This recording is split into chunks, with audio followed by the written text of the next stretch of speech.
আসসালামু আলাইকুম। বাংলাদেশের লাখো কোটি তৌহিদি জনতার হৃদয়ের স্পন্দন ছিলেন আল্লামা দেলোয়ার হোসেন সাঈদী। বিশ্ববরেণ্য মুফাসসির কুরআন আল্লামা দেলোয়ার হোসেন সাঈদী ছিলেন বাংলাদেশের আলেমদের মাঝে এক উজ্জ্বল নক্ষত্র। তার পরবর্তীতে যে ব্যক্তিটি বাংলাদেশে সবচেয়ে বেশি আলেম সমাজের মাঝে পরিচিতি পেয়েছে বা জনপ্রিয়তা পেয়েছেন তিনি হচ্ছেন ডক্টর মিজানুর রহমান আজহারী। ওনার চাইতে বড় আলেম কিংবা জ্ঞানী আলেম যে বাংলাদেশে নাই বিষয়টা এমন না, অবশ্যই আছেন।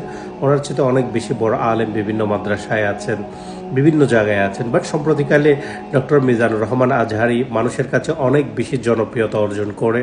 তার উপস্থাপনা, তার শৈলিক সৌন্দর্য, কথা বলার সৌন্দর্য, তার প্রেজেন্টেশন, তার ভাবভঙ্গি এবং তার সামগ্রিক বিষয়গুলো মানুষের কাছে, এবং যেহেতু তিনি সমাজের বাস্তব প্রেক্ষাপট নিয়ে কথা বলেছেন, মানুষের সমস্যা নিয়ে কথা বলেছেন, তাই তিনি যুব সমাজের কাছে বা বর্তমান সমাজের কাছে অনেক বেশি জনপ্রিয়তা অর্জন করেছেন।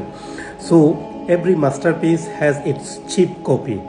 তারাই বর্তমানে মিজানুর রহমান আজহারীকে কপি করে অনেক মানুষ চেষ্টা করতেছে তাদেরকে জনপ্রিয় করার জন্য বা তাদেরকে পরিচিত করার জন্য। ভালো কোনো কিছুকে কপি করা কোনো অবস্থাতেই খারাপ কিছু নয়, বাট কিছু মানুষ ওনাকে কপি করে ওনার স্টাইলকে ধারণ করে নিজেদেরকে পরিচিত করার চেষ্টা করতেছে। পাশাপাশি তারা মানুষকে মিসগাইড করতেছে। তারা যে ইসলামের যে মূল স্পিরিট, যেটা মূল থিম, যেটা আল্লাহভীতি, যে হ্যাঁ খোদাভীতি এবং পরকালের প্রতি মানুষের যে তাগিদ, যে পরকালের প্রতি মানুষকে ডেকে নিয়ে যাওয়া, এই মূল স্পিরিট থেকে তারা সরে গিয়ে তারা কী করতেছে যে তারা মানুষকে যুব সমাজ বা এক ধরনের উশৃঙ্খল যুব সমাজের কাছে, মেয়েদের কাছে জনপ্রিয়তা পাওয়ার জন্য তারা এমন কিছু কথাবার্তা বলা শুরু করলো যেটা কোনো অবস্থাতে ইসলামের মূল স্পিরিটের সাথে, কোরআন হাদিসের শিক্ষার সাথে কি নয়, সামঞ্জস্যপূর্ণ নয়, পুরোটাই সাংঘর্ষিক একটি অবস্থা ধারণ করেছে। তো সো আমাদেরকে অবশ্যই সেটা খেয়াল রাখতে হবে, আমাদেরকে সতর্ক হতে হবে, আমরা যাতে এই ধরনের বিপদগামী কিছু মানুষ, কোটি কয়েক মানুষ যারা মিস ইনফরমেশন বা মিসগাইড আমাদেরকে করতেছে, আমরা যাতে তাদেরকে ফলো না করি।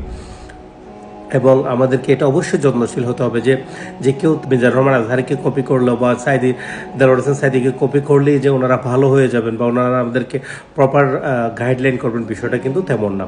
এবং যারা এই ধরনের মিসগাইড করতেছে, যে সমস্ত আলেমগুলো আমাদেরকে, আলেম নামের কিছু গুটি কয়েক মানুষ যে আমাদেরকে মিসগাইড করতেছে, তাদের বিরুদ্ধে যদি আমি কথা বলি বা আরেকজন কেউ বলে বা হানিফ ভাই বলে থাকে বা XYZ যে কেউ বলে, তাহলে আপনাদেরকে বুঝতে হবে যে আমরা কোন কনটেক্সটে কথাটা বলতেছি, আমরা কেন বলতেছি। এখানে আমাদের বিষয় বা আমরা যারা বলতেছি, আমরা মিজানুর রহমান আজহারীর বিরুদ্ধে কথা বলতেছি না বা বলার কোনো প্রয়োজনও নাই। উনি জিনের যে খেদমত উনি করেছেন সেটা বাংলাদেশে খুব কম সংখ্যক হয়তো মানুষই করার সুযোগ পেয়েছেন। সো আপনাদেরকে এটা অবশ্যই বুঝতে হবে, কারণ আপনি যদি না বুঝে, না জেনে যদি আপনি আমাকে খারাপ কিছু বলেন বা আমাকে গালাগালি করেন, তাহলে এতে করে কি হবে? এতে করে আপনি আমার প্রতি জুলুম করবেন, আর অবশ্যই জালেমের বিচার আল্লাহ করবে। এবং আপনি যে জেনে করেন আর না জেনে করেন, গুনাহ কিন্তু আপনার হবেই। আগুনে যেমন আপনি জেনে বুঝে হাত দিলে আগুন আপনাকে পুড়ে দেয়, আবার না জেনে আপনার অজান্তেও যদি আগুনে আপনার হাত লাগে, আপনার হাত কিন্তু পুড়ে যায়। বিষয়টা হচ্ছে সেম।